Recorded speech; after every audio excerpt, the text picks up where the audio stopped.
Ons skriflesing vandag, 'n baie bekende gedeelte, en dit het dan natuurlik ook te doen met die woord wat later bedien word.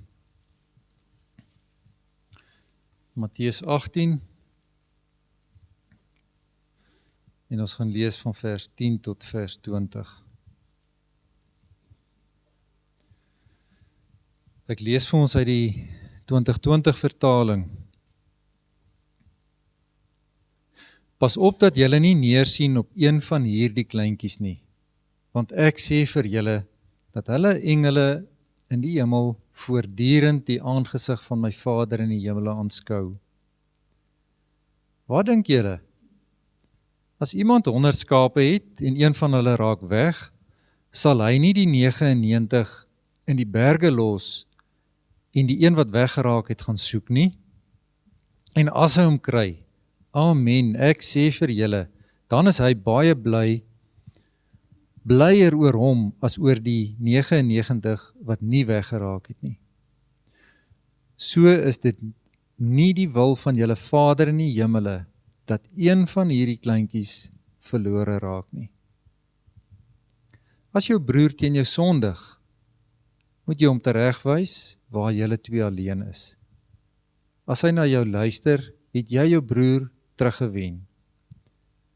As hy nie luister nie, neem nog 1 of 2 met jou saam, sodat in die mond van 2 of 3 getuies elke saak bevestig mag word.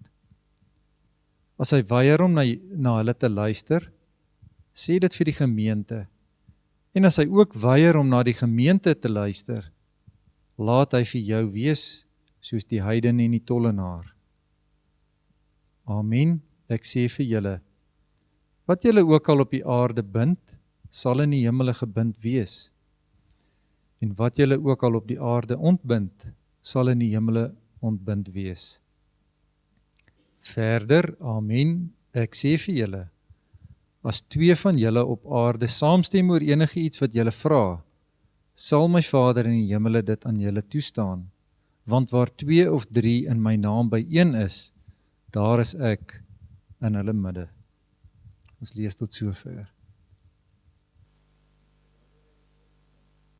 Terwyl jy blaai na 2 Korintiërs hoofstuk 1, heel aan die einde, laaste 2 verse. So terwyl jy daai in blaai, ek wil jou nooi om vanmiddag terug te kom. Ons is in die aande besig met studie oor sekere onderwerpe in die Bybel.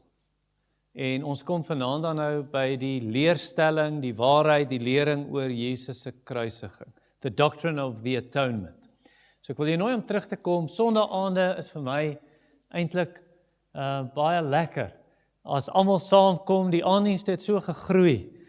En ek sit sommer die kansel hier, dat ek kan hoor wat die mense antwoord. Baie interaktief is, vrae en antwoorde, bespreking. So ek wil jou nooi, kom 5:00 vanmiddag asseblief.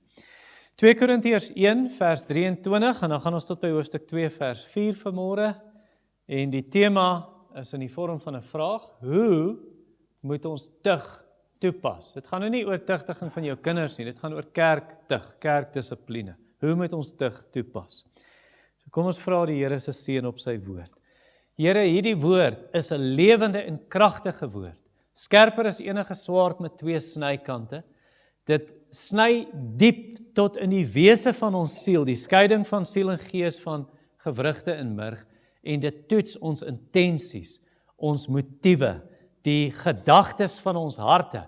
Terwyl ons hier sit vanmôre, gaan daar dinge gesê word uit u woord, en iemand gaan dink, wie het vir jou vertel wat in my huis aangaan? Maar dit is nie die prediker wat weet nie, dit is die woord van God wat weet. Want alles lê oop en bloot voor die oë van hom aan wie ons rekenskap moet gee. Niks in die skepping is vir u weggesteek nie, ook nie die mens se hart nie. So praat vanmôre, Here, en bereik wat u wil bereik. In Jesus naam. Amen. 'n Klomp jaar gelede, dis in die jaar 2005, toe het ons 'n saak gehad, 'n kerkdissipline saak wat nou gekom het tot op 'n punt wat ons het voor die gemeente moes bring. Dit was 'n man wat saam met sy meisie geleef het in sonde, en ons het gesprekke met hom gehad voor dit, individueel, die ouderlinge het met hom gesels, en hy wou hom nie bekeer nie, en uiteindelik toe kom het voor die gemeente, En toe uiteindelik wou hy hom nog steeds nie bekeer nie, toe is hy van die gemeente afgesny, ons het hom verwyder as 'n lidmaat van die gemeente. En ek het 1 Korintiërs 5 gepreek, net voordat ons daai dag dit voor die gemeente moes bring, en daar was baie sterk reaksie teen dit. Dat mense, ek het al hierdie vertel onlangs in die Korintiërs reeks, en veral met die toepassing van die kerkdissipline, mense was kwaad, mense het briewe vir my geskryf en so aan en so voort. Nou die Korintiërs het presies dieselfde gedoen toe Paulus oor kerkdissipline praat. Want hy het 1 Korintiërs 5, onthou nou, 1 Korintiërs 5 vir hulle, dis nie net 'n preek nie. Paulus sê vir hulle, verwyder daai man uit die gemeente. Want die ou bly saam met sy stiefma, sy pa leef nog, hy vat sy pa se vrou, leef in 'n seksuele verhouding met haar. En Paulus sê, nie eens ongelowiges doen dit nie. En hulle is seksueel losbandig, maar ek hoor nie van die goed in Korinte nie. En hy sê, en julle sê, ons is so lief vir mekaar in hierdie kerk, ons sal nooit iemand se sonde uitwys nie. Hy sê, verwyder daai man uit die gemeente. En dan sê hy, tipies die ding wat mense sê, ja, jy mag nie oordeel nie. Dan sê Paulus, oordeel daai man. Hy sê, die wat buite is, God gaan hulle oordeel, maar julle moet oordeelkundig wees, en sê, hierdie is nie reg nie. Goed, so hulle het baie kwaai gereageer, en veral toe Paulus sê in 1 Korintiërs 4, toe sê hy, wil julle hê ek moet met die rotang na julle toe kom, met 'n sambok en julle kom pak gee. En hy het toe na die gemeente gekom, en hulle baie streng aangespreek, en hierdie dissipline saak voor die gemeente gebring. So die manier hoe hulle gereageer het, toe wil hulle niks met Paulus te doen hê nie. En die manier hoe hulle reageer, wys dat hulle harte was verkeerd. Nou wanneer ek praat, en daai koneksie maak tussen dissipline in Korinthe en dissipline in Kempton, dan moet ek ongelukkig sê, ek kan nie sê, die gemeente het verkeerd gereageer in 2005, en ek was heeltemal reg nie. Want ek dink, deur die jare wat ons gemeente kerkdissipline toegepas het, verskeie gevalle, het ek as die leraar van die gemeente, en ons is 'n groepleierskap, maar ek weet, ons het die metode reg gevolg, en ek het nou gelees daar in Matteus 18, gaan eers praat alleen met die persoon, as hy nie wil luister nie, bring getuies, nie wil luister nie, sê dit aan die gemeente, as hy nie wil luister nie, verwyder hom, dat hy wees soos 'n heiden en 'n tollenaar. Ek kan sê ons het die metode reg toegepas, maar ek dink nie ek kan soos Paulus sê, my gesindheid was altyd reg nie. En so nou die vraag wat ons wil vra vanoggend, wanneer ek vra, hoe moet ons tug toepas? Ek het voorheen so 'n preek gepreek, bietjie anders, maar amper dieselfde tema, hoe moet ons dissipline toepas? En in daai preek het dit gegaan oor die metode. Maar hierdie teks wat ons vandag gaan nie oor die metode, hoe pas jy dissipline toe nie, dit gaan oor die gesindheid, die hart. Goed, nou kom ons lees, en dan sien jy Paulus se hart. 2 Korintiërs 1:23, wat my betref, ek roep God as getuie oor my, dat ek juis om julle te spaar, nog nie weer na Korinthe gekom het nie. Nie dat ons oor julle geloof wil baas speel nie, inteendeel, ons is medewerkers aan julle vreugde. Julle staan immers vas in die geloof. Dit het ek my dus voorgenem, om nie weer met droefheid na julle te kom nie. Immers, as ek julle bedroef maak, wie anders kan my bly maak as die een wat ek bedroef gemaak het? En dit is presies wat ek geskryf het, sodat ek nie wanneer ek kom, bedroef word deur hulle wat my moes bly maak nie. Ek vertrou op julle almal, dat my vreugde julle almal sin sal wees. Want met groot kwelling en angs in my hart, het ek deur baie trane heen aan julle geskryf. Nie om julle te bedroef nie, maar dat julle kan weet van die liefde wat ek in so groot mate teenoor julle koester. So, hoe moet ons tug toepas uit hierdie teks? Ek gaan 3 antwoorde gee. Die eerste een wat Paulus gee is tug met wysheid. En dis in hoofstuk 1 vers 23 en 24. Julle weet nou in die laat 90s, toe het Bill Clinton, die Amerikaanse president, toe hy mos nou die buiteegtelike verhouding gehad met die vroukie in die White House, Monica Lewinsky. En toe is dit 'n hofsaak, nee, toe lieg hy onder eed. Hy het gesweer, maar toe het hy 'n leuen vertel. En ons weet wat die Bybel daaroor sê. Jy mag net sweer in die naam van die Here jou God, sê Deuteronomium 6 vir ons. Levitikus 19 sê vir ons, jy mag nie vals sweer en so die naam van God ontheilig nie. Jy kan nie sê, ek sweer in die Here se naam, en dan vertel jy 'n leuen nie. Wie in die Bybel het dit gedoen? Ek sweer in die Here se naam, en toe lieg hy. Petrus. Ek sweer ek ken nie vir Jesus nie.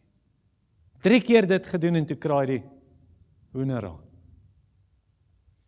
En die 10 gebooie sê vir ons, jy mag nie die naam van die Here jou God uitelik gebruik nie, en dis onder andere, is nie net om te sê OMG nie, soos hulle in flieks doen nie. Dis ook om 'n belofte in die Here se naam te maak en jy hou nie daai belofte nie.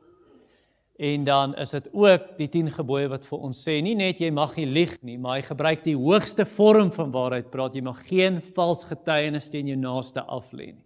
En as jy in die hoogste vorm in die hof nie moet lieg nie, dan al die ander goed daaronder tel ook. So jy moet nie 'n wit leentjie eers vertel nie, of oordryf nie. En Paulus verstaan dit. Paulus besef, dis baie ernstig. So wanneer Paulus in vers 23 sê, hoofstuk 1, wat my betref, ek roep God as getuie oor my. Die Engels sê, I call God as a witness against me. So Paulus besef, ek kan nie dit sê en dan 'n leuen vertel vir hierdie Korintiërs nie. Nou wat gebeur het is, net vir die van julle wat nou konteks nodig het, wat gaan hier aan?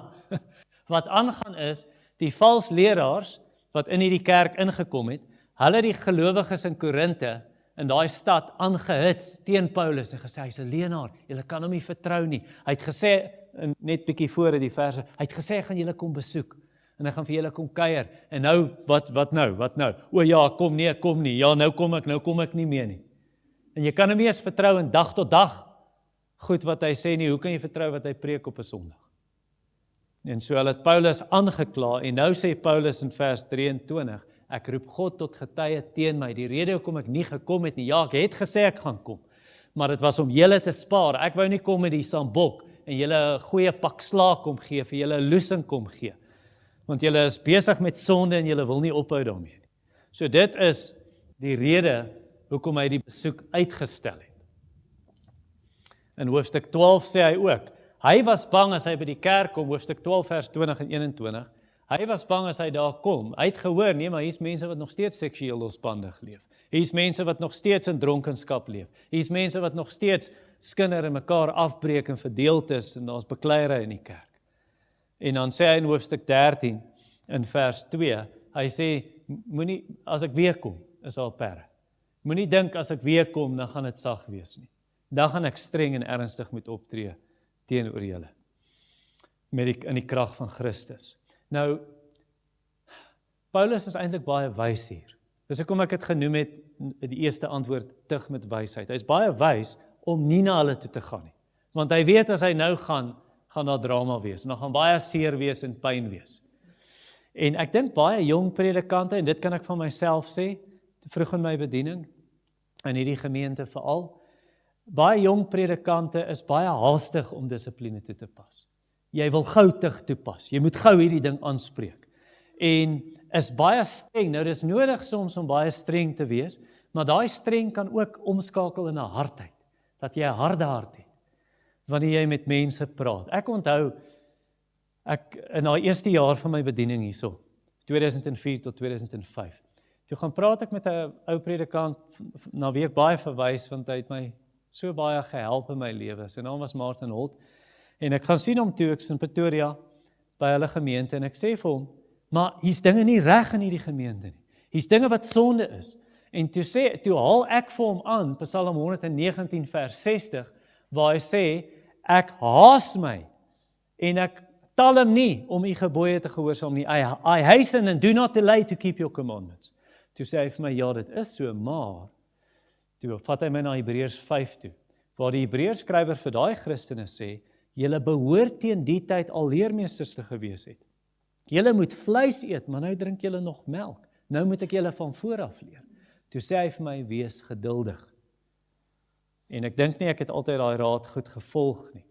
Want wanneer jy kom by ouer predikante, veral as dit nou 'n goeie predikant is, en hulle is wyse manne, daai ou weet wat Paulus weet.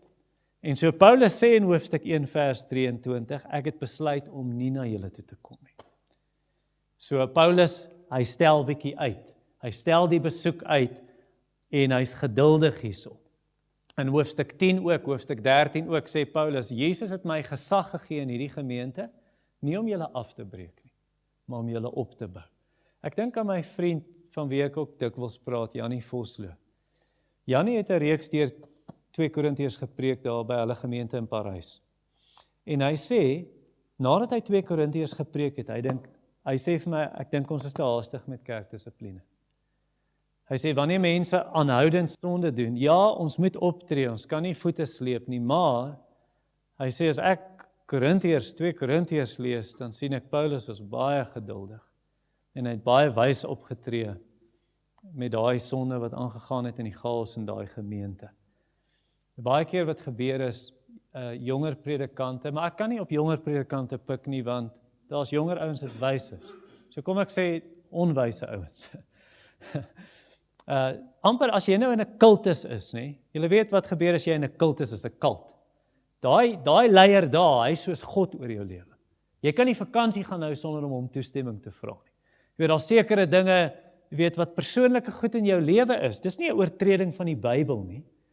Maar nou ongelukkig sluip daai tipe gesindheid ook in evangeliese kerke, in kerke wat die waarheid preek.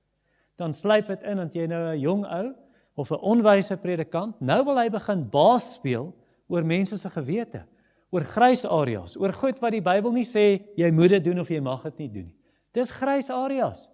En nou wil die ou kom, nou wil hy dissipline toepas, want hy het gesien toe julle familie na julle huis toe genooi het en julle, dis vakansietyd, dis Desember, het julle 'n lekker seekos potjie gemaak en toe het julle 'n glasie wit wyn gehad nou wil hy sommer dissipline toepas.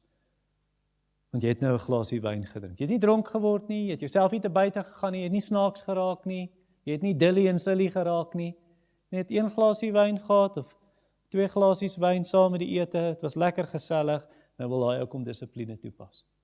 Maar dit is gewetenssake, dit is Romeine 14.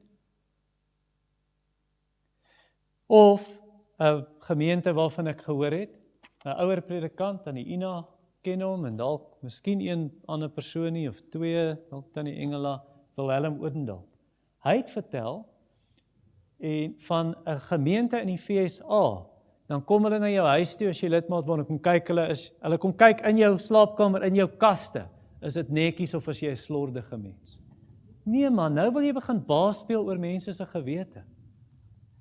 Dis nie reg nie. Dis nie wat die Here vir ons sê nie. Of as mense 'n TV besit. Jy mag nie 'n TV besit nie. Nee, wag, dis grys areas. Jy moet nie sondige dinge kyk op TV nie. Maar sê nie, jy mag nie 'n TV besit nie. Ek kan jou 'n regte voorbeeld gee van iemand in Suid-Afrika. 'n Vriend van my.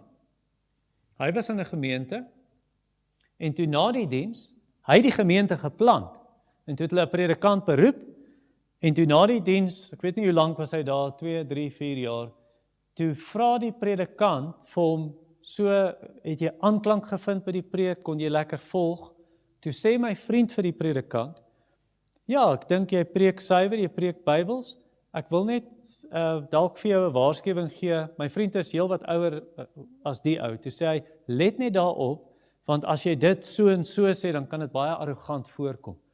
Toe het daai ou hom vervolg, tot op 'n punt wat die ouderlinge, daar's kerkdissipline, want jy gaan nie die leierskap teen nie. Nee, nou wil jy begin baas speel oor mense se geloof. En wat sê Paulus in hoofstuk 1 vers 23 of vers 24 in jou Bybel? Wat staan daar in 1:24? Wat sê Paulus oor dissipline? Ons gaan nie baas speel oor julle geloof nie. Gaan nie baas speel oor julle gewete nie. Sien, 'n wyse leraar en 'n wyse leierskap pas kerkdissipline toe wanneer daar onbekeerde sonde is. Ons is nie polisie manne. Kom ons gaan kyk waar jy sonde doen nie. Nee, dis wanneer daar onbekeerde sonde is en jy praat en jy probeer die persoon terugwen oor en oor, maar hulle volhard in sonde. Maar 'n wyse leraar weet ook, ons speel nie baas oor mense se gewete nie. Ons manipuleer nie mense nie, ons domineer nie mense nie. 1 Petrus 5 vers 3 sê, die herder oor die kudde, do not domineer, not domineering over the flock, om nie baas te speel oor die kudde nie. En selfs wanneer daar regtig dissipline moet wees vir sonde, vir onbekeerde sonde, wat is die doel volgens vers 24 se einde? Ekskuus tog? Help us of your joy. Ons wil hê julle moet blydskap hê. Dis hoekom daar dissipline is.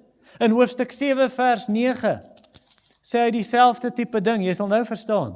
7 vers 9, hy sê, is ek nou bly, nie omdat julle bedroef gemaak is nie, deur die dissipline, maar omdat julle droefheid tot berou gelei het. En wat gebeur as daar berou is vir sonde en jy bekeer jou, en dan is daar vergifnis, en wat gebeur as daar vergifnis is en herstel, dan is daar weer blydskap. So die enigste ding wat blydskap steel, en elke goeie leraar weet dit. Hy weet dit uit persoonlike ervaring, in sy eie sonde, in sy lewe, en hy weet dit uit pastorale ervaring, want hy werk met mense. Hy sien oor en oor, sonde bring hartseer, sonde bring probleme, sonde bring drama. En so Paulus sê, die doel met die dissipline, einde van vers 24 is, hy sê, of middel van vers 24, ons wil medewerkers wees aan julle blydskap. Ons wil nie hê sonde moet julle blydskap steel nie. Dis hoekom dit nodig is om hierdie tipe goed aan te spreek. Jy sien op die oomblik, lyk alle tugtiging na 'n saak van droefheid eerder as van blydskap, maar later lewer dit die vredevolle vrug van geregtigheid vir die wat daardeur geoefen is, Hebreërs 12 vers 11. So tug is nodig. Dissipline is nodig, maar daar's iets beter as dissipline. Kom ek vra dit vir jou. Wat is beter as medisyne vir 'n siek kind? Gesondheid, immuunstelsel, hoe gaan jy daai immuunstelsel reg hê en reg hou? 'n Gesonde dieet, genoeg slaap, aktief wees. So daar's iets beter as medisyne en dis 'n goeie dieet. Daar's iets beter as dissipline en dit is die einde van vers 24. Julle staan vas in die geloof. Hoe word jy gevestig in jou geloof? Deur die woord van God. So beter as 'n Sondag na die diens en ek sê, kan die lidmaat asseblief agterbly en ek staan hier onder en ek sê, luister, hier is 'n situasie, so en so, dis die sonde, dis die pad wat ons gestap het. Beter as dit is om hier te staan. Sondag na Sondag, jy sit onder die woord, jy hoor die woord van die Here wys dinge in jou lewe uit, dit sny partymal bietjie en jy sien, hierdie dinge is nie reg nie en jy gehoorsaam. Hier's bemoedigings, hier's vertroosting, hier's inligting, hier's dinge wat die hart warm maak, en so aan, en so voorts. En dit is tog wat 2 Timoteus vir ons sê. Die hele skrif is deur God ingegee of geïnspireer en is nuttig vir lering, weerlegging, teregwysing en onderwysing in die geregtigheid, sodat die man van God, man wat in diens van God staan, volkome kan wees, volkome toegerus vir elke goeie werk. Timoteus, ek besweer jou voor God en voor Christus Jesus, wat die lewendes en die dooies sal oordeel, by sy verskyning en sy kom, sy koninkryk, verkondig die woord, tydig, ontydig, weerlê, bestraf, vermaan, met alle lankmoedigheid en lering. So kom onder die woord, en dan is dit nie nodig vir die medisyne nie, kom eet saam. Nommer 2, so nommer 1 is tug met wysheid, tweede antwoord, hoe moet ons tug toepas? Is tug met droefheid, en dis in hoofstuk 2 vers 1 en 2. 'n Ouer predikant het vir my hierdie woorde gesê, 24 jaar gelede, of 23 jaar gelede, toe sê hy vir my, ons pas nie kerkdissipline toe in hierdie gemeente nie. Dit maak net mense kwaad en jaag hulle weg. Maar die Bybel sê jy moet. Jesus het gesê, Josua het vir ons gelees, uit Matteus 18, as jou broer teen jou sonde, gaan na hom toe, en dan volg hy stappe. Nou dis die een kant. Kom ons laat die pendulum gou te ver ander kant toe swaai. Die ander kant is 'n predikant, daai einste predikant wat dit vir my gesê het, hy het my vertel van iemand wat ek ontmoet het. Dis al 2 ou predikante. Toe sê hy, nee, daai predikant, dis 'n patroon by hom, wat hy vir mense sê. As mense droog maak in die gemeente, dan sê hy, ek wag vir jou bedanking. Nou dis nou te ver ander kant. So, amper of jy dit geniet om dissipline toe te pas. Laat my dink aan Diotrefus in die boek 3 Johannes. In vers 10 dan sê Johannes, Hy sê Diotrefus, hy wil altyd eerste wees. En hy wil nie die broers, hy wil nie ons gesag aanvaar nie, en hy wil nie die broers verwelkom in die gemeente nie, van ander gemeentes, sendelinge wat kom. En as enige iemand in die kerk daai mense verwelkom, sê ek, my is kom oorsaak, dan sit hy hulle uit die gemeente uit. So amper of hy dit geniet, om mense te straf, jy weet, en tug toe te pas, dissipline toe te pas. Nee, die wyse leraar pas tug toe, hy weet dit is nodig, maar hy doen dit met droefheid, doen dit met hartseer. Ek kan jou 'n voorbeeld hiervan gee. Julle onthou toe Steve Lawson, Amerikaanse prediker, sterk prediker, toe hy in sonde geval het, en toe kom dit nou uit dat hy in hierdie verkeerde verhouding lewe en so aan. Dit is baie hartseer. Maar 'n klomp jong predikante, hulle het sy nou by 'n Bybelstudie vir byeenkoms, so Steve Lawson dit, en dan skryf jy sommer die hele man af en alles wat hy ooit gedoen het. En nee, Steve Lawson hierdie, en ons moet, en toe sê 'n ouer predikant, nee, jy skinder nou van Steve. Nee, ek skinder nie, ek vra net 'n gebedsversoek. Jy weet mos hoe doen ons dit, ons kan skinder onder gebed. En toe sê die ouer man, nee, jy is besig om te skinder, bly stil. En ek het self so gevoel. Op my YouTube, ek luister preke dikwels wanneer ek in die oggende oefen. En dan sien ek hierdie goed kom op, Steve Lawson, latest news on Steve Lawson. Ek het geweier om my goed te luister, want ek het geweet is 'n spul skindernuus om views te kry op jou YouTube kanaal. Maar een man se kommentaar wat ek wou hoor, was John MacArthur se. Hy's 'n ouer man, hy was baie goed bevriend met Steve Lawson. En hier's wat John MacArthur gesê het, in 'n onderhoud. Iemand sê vir hom, ja, dikwels gebeur dit ongelukkig in die kerk, dat mense wat die waarheid verkondig het, en ons het gedink hulle is getroue broers, en dan maak hulle skande van die Here se naam, en hulle val in sonde, en steek sonde weg, en so aan. En toe sê John MacArthur, toe sê al, seker 'n jaar voor sy dood, sy stem was sommer al baie oud, toe sê, I know you're talking about Steve Lawson. Toe sê, my heart aches for Steve. Obviously, he's a friend, and he has been for 25 years. And I love him no less than I did. En toe sê hy op 'n punt in die gesprek, toe sê hy, there's not a night that goes by that I don't wake up somewhere in the middle of the night and pray for Steve. Dis die gesindheid wat ons moet hê.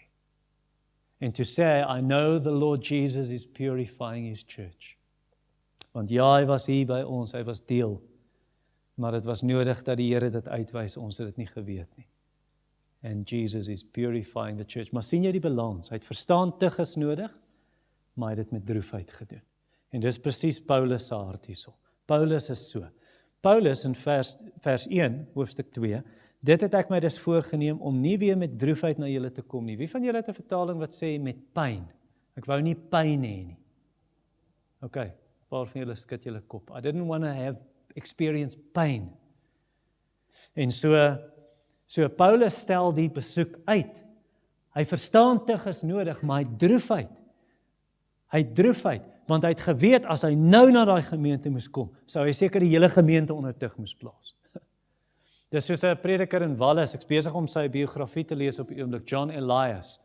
En hierdie ou, hy het op 'n stadium, wat gebeur het is, jy weet mos as 'n trok omslaan, ergens op die N1, en dis 'n trok met bier, jy weet wat gebeur, nê? Daar's blikkies oral oor die pad, dan sien jy mense stop hardloop, klim uit hulle karre, dra net kratte bier. Hulle plunder, hulle steel, dis diefstal. En dit het gebeur in Wallis, dat 'n skip gestrand het, dit was tabak en katoen, en toe die hele gemeente, toe gaan plunder hulle daai skip, hulle steel die goed. En toe John Elias het uitvind, toe ekskommunikeer hy die hele gemeente.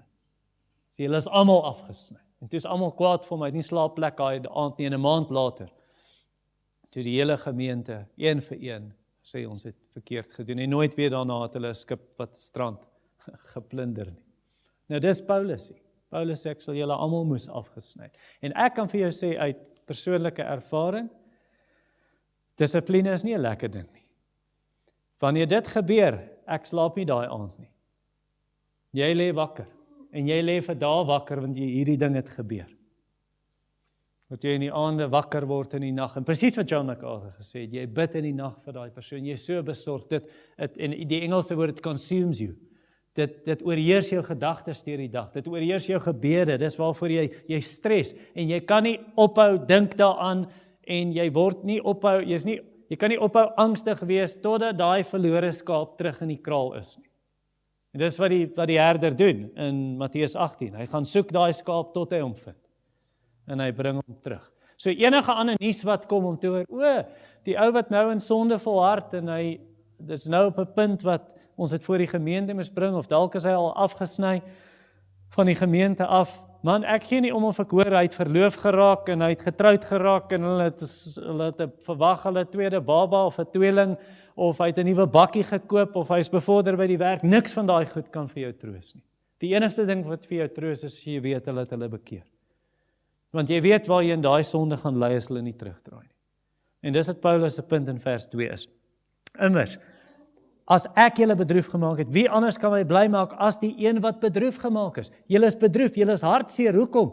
Want julle is op 'n verkeerde pad besig. En die enigste ding wat weer blydskap gaan bring is julle terugdraai.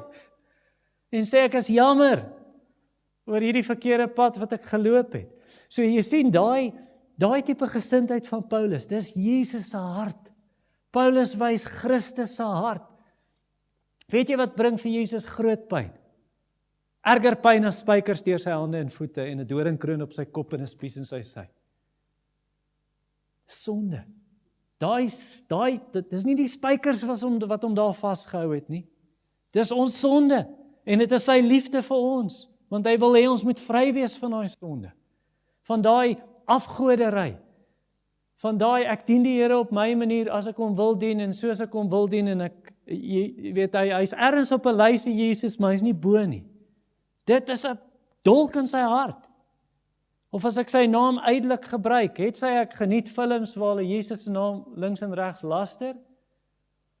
Of maak beloftes in sy naam wat ek nie hou nie? Ek het nie respek en eerbied vir sy dag nie. This is the Lord's day.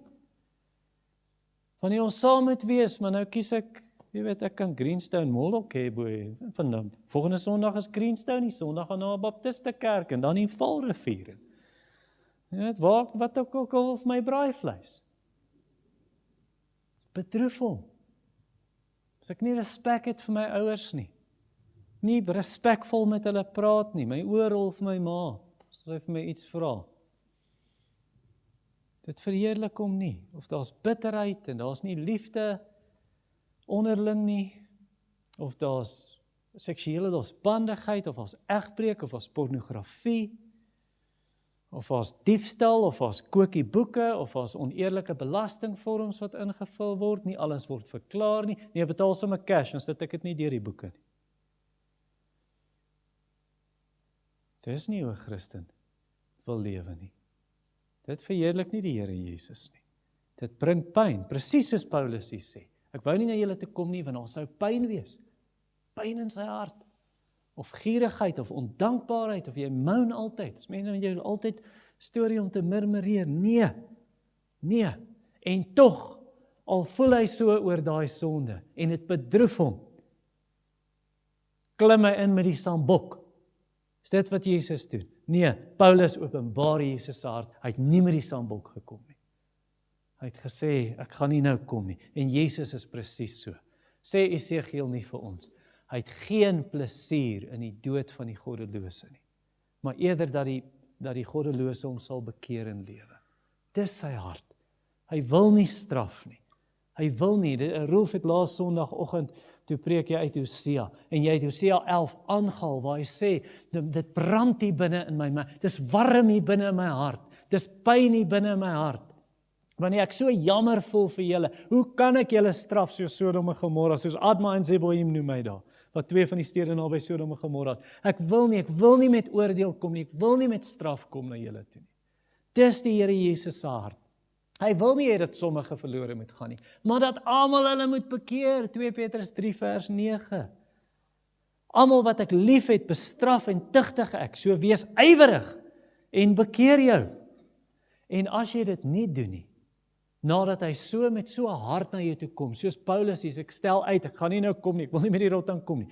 As Jesus kom en hy sê, ek wil nie straf nie, bekeer jou, en jy luister nie, dan laat jy hom met geen ander keuse nie. Dan moet hy kom met straf.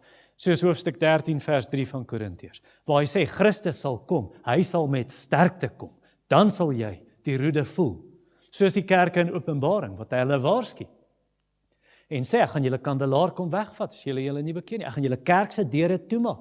Ek sal kom teen julle, ek gaan oorlog maak teen my eie kerk, as julle nie bekeer nie. Ek gaan kom met die swaard van my mond.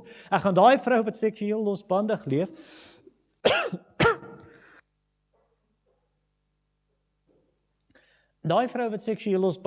en almal verlei in die gemeente. Ek gaan haar, sy doen haar sonde in die bed, ek gaan haar in die bed laat doodgaan. Ek gaan vir haar op 'n siekbed gooi. En dan sal almal in die gemeentes weet, ek is die een wat harte deursoek. Ek is die een wat mense se gedagtes ken en die harte deursoek, wat die niere toets. So hy's ernstig, ek gaan kom soos 'n dief in die nag, ek gaan julle uitspoeg uit my mond, want julle is nie warm of koud nie, julle is lou. So Jesus is ernstig. En dan is daar iets erger is dit, as ons nie bekeer nie. Dalk mag het wees dat jy van daai mense is vir wie hy sê, maar ek het jou nooit geken nie, gaan weg van my, Sean, ek sien jy het op jou status gesit hierdie week. Dis van die mees skrikwekkende woorde, ek het jou nooit geken nie, gaan weg van my af, julle werkers van ongeregtigheid. Ja, maar Here, ons het dan in die kerk gedien en ons was betrokke. Ek gee nie om nie. Julle is werkers van ongeregtigheid, of miskien dalk sterker gestel in Matteus 24, wat hy praat van die wat hy aangestel het om te sorg oor die ander diensknegte. So dit sou ons leiers wees hierso. En dan sê hy vir hulle, as hy sou kom en ons leef in dronkenskap en losbandigheid en verdeeldheid en bekleierery, dan sê hy sal ons in die buitenste duisternis werp saam met die skynheiliges, waar daar geween is en 'n geknars van tande. Dit is nie nodig dat dit hoef te gebeur nie. Die Here Jesus roep jou vandag, as hy met jou praat, as jou ore oop vir hom. Hy sê vir jou vanoggend, dit is genoeg, dit is nou genoeg, nou stop jy dit. Dit is genoeg, jy het genoeg pyn vir Jesus veroorsaak. Jy het klaar pyn vir hom veroorsaak, nie net in die sonde wat jy doen en dit pynig sy hart nie, maar deur die pyn wat hy aan die kruis gelei het vir jou sonde. Dit is genoeg nou. Jy het genoeg pyn in jou gesin veroorsaak. Jy het genoeg pyn veroorsaak in jou huwelik. Jy het genoeg pyn veroorsaak met jou broers en susters, of met jou ouers of met jou kinders. Jy het genoeg pyn veroorsaak vir jou geestelike leiers in die gemeente, en jy het genoeg drama veroorsaak vir jouself. Stop dit nou. Hoekom wil julle sterf? Sê Esegiel vir God, deur Esegiel vir sy volk. Kom na die Here toe.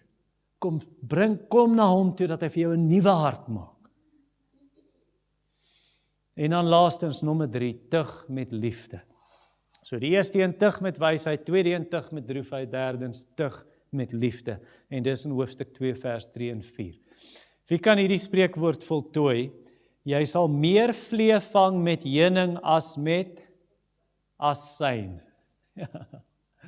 Ja, en Paulus weet dit.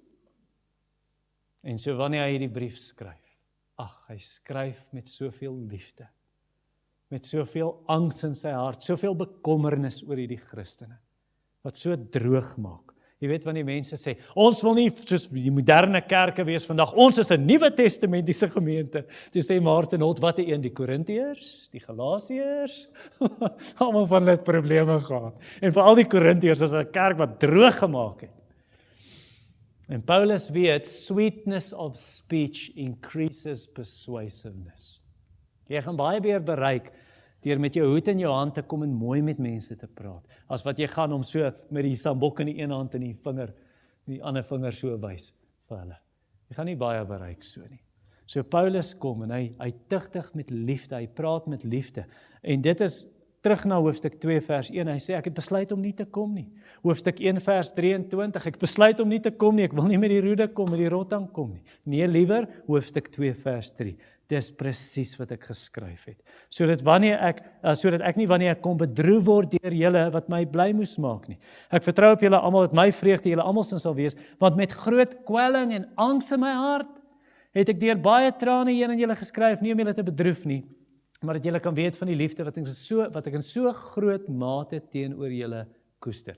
Nou die heel beste ding wat jy kan doen, as daar konflik is om met die mense te gaan praat, nie om 'n brief te skryf nie.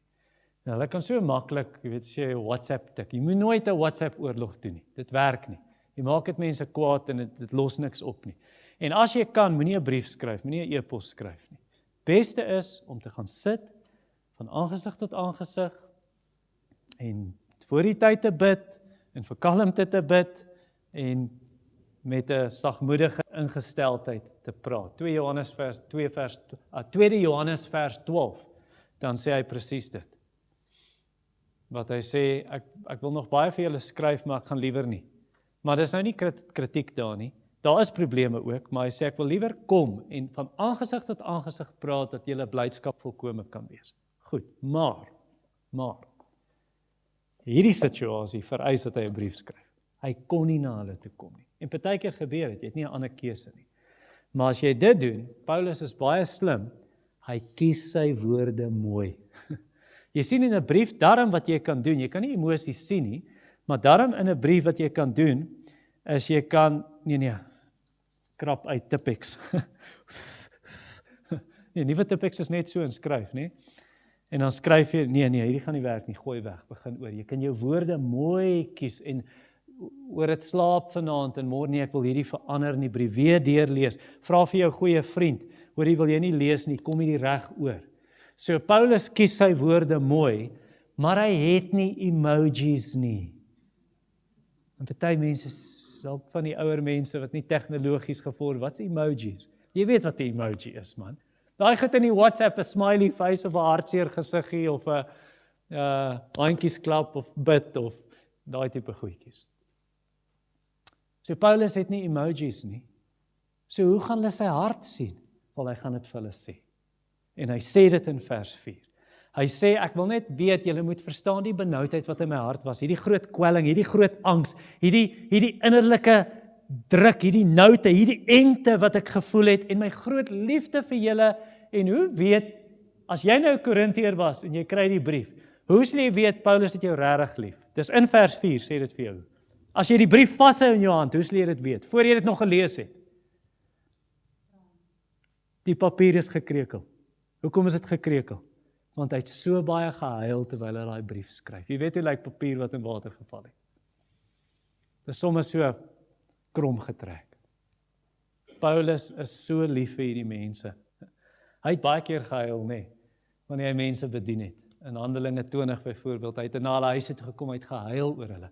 Of selfs wanneer hy van die vyande van die kruis skryf in Filippense, hy sê hy doen dit met trane. Hy het gehuil.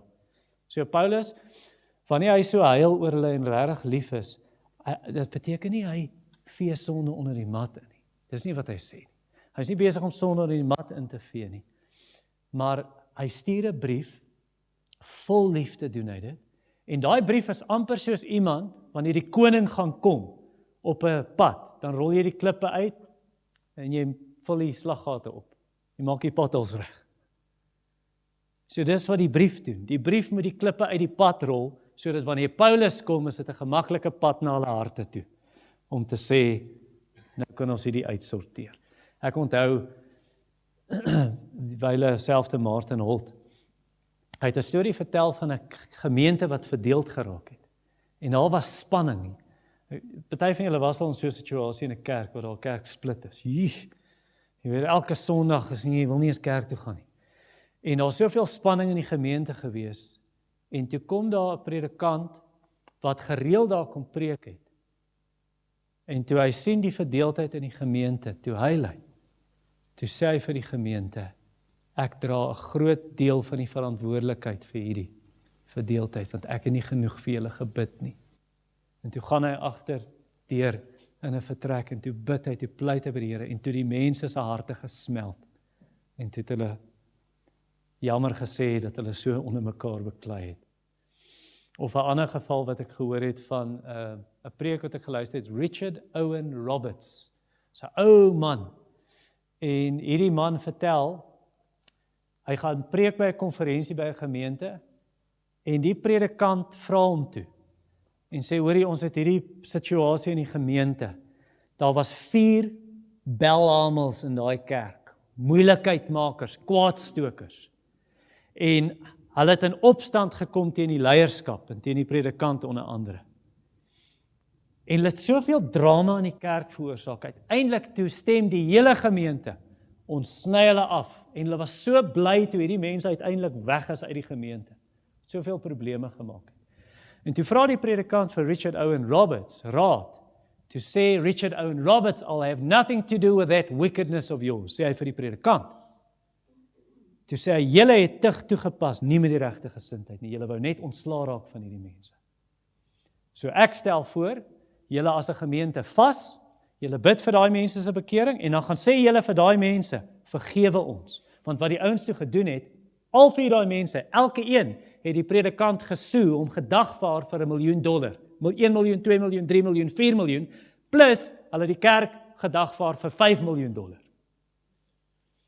En toe sê hierdie Richard Owen Roberts vir daai predikant, julle gemeente gaan vas, dis my voorstel, en dan sê julle vir daai mense, vergewe ons, dat ons net van julle wou ontslaa raak, en julle nie meer die liefde van Christus probeer terugwen het nie. En toe doen die gemeente dit. Toe sê hulle vir daai mense, asseblief, vergewe ons, toe wil die mense niks weet nie. 'n maand later, toe is al 4 daai mense in een vliegtuigie in 'n berg vasgevlieg, al 4 dood. En toe kom 'n herlewing in die gemeente. Dis wat Paulus soek. Paulus soek herstel. Hy wil nie net van mense ontslaa raak, uiteindelik ons het hierdie mense uitgekry, want hulle maak moeilikheid.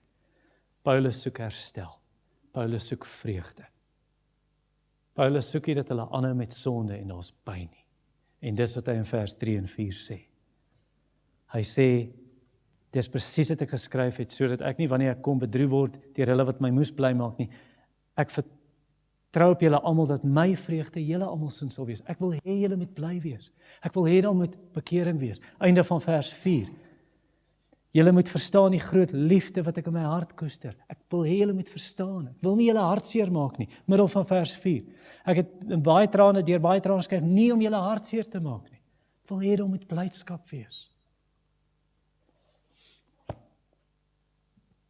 En solank dit, daai gesindheid is waarmee ons in hierdie gemeente dissipline toepas. Solank ons met daai gesindheid, die gemeente en die leierskap, dissipline so toepas, dan wil ek jou vra, moenie soos die Korintiërs wees nie. Moenie die leierskap teëstaan. Moenie kerkdissipline teëstaan. Want dit het ek nou al deur my bediening ook gehoor. Wanneer daar dissipline geval is, en hoor ek as 'n gemor agter, dan kom mense en daai mense sê, dit was nou onnodig, dat ons dissipline moet hê en so aan. Nee, moet dit nie teëstaan nie. Ek verstaan te gespynlik. Dissipline is seer, veral as dit 'n familielid is. Veral as dit 'n vriend van jou in die gemeente is. Veral as dit 'n geliefde broer en suster in die gemeente is. Dis pynlik. Maar soms is dit die enigste middel tot bekering. Kom ons bid saam. Hemelse Vader, wil U ons in ons gemeente help en hierdie gesindheid gee, hierdie hart gee vir mekaar. Ons sien nie uit na dissipline nie. Ons wil nie hê daar moet probleme wees en volhardende sonde wees nie. Maar help ons om die hart van Christus te hê vir mekaar. Om nie soos Kain te sê, ek is nie my broer se oppasser nie, maar om te sê, Here, ek is my broer se oppasser. Ek is my suster se oppasser. Help my om hulle lief te hê. En selfs tot op die punt wat ons soms dissipline moet toepas. Ons bid dit in Jesus naam. Amen.